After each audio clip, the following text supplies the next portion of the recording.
اللہ تبارک و تعالیٰ نے قرآن پاک میں ارشاد فرمایا، اور یہود کہتے ہیں کہ عزیر اللہ کے بیٹے ہیں، اور عیسائی کہتے ہیں کہ مسیح اللہ کے بیٹے ہیں۔ یہ ان کی منہ کی بات ہے۔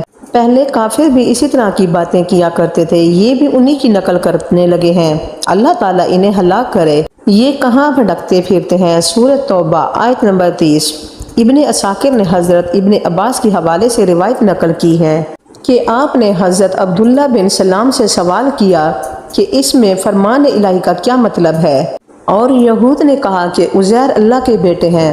عبداللہ بن سلام نے فرمایا کہ حضرت عزیر علیہ السلام نے بنی اسرائیل کی خاطر پوری تورات حفظ کر لی، جس پر انہوں نے کہا کہ اتنی طاقت تو موسیٰ بھی نہیں رکھتے تھے کہ بغیر کتاب کے پوری تورات سنا سکیں اور پیش کر سکیں، جبکہ عزیر علیہ السلام ہمارے پاس پوری تورات بغیر لکھی ہوئی اور بغیر کسی کتاب کے لائے ہیں۔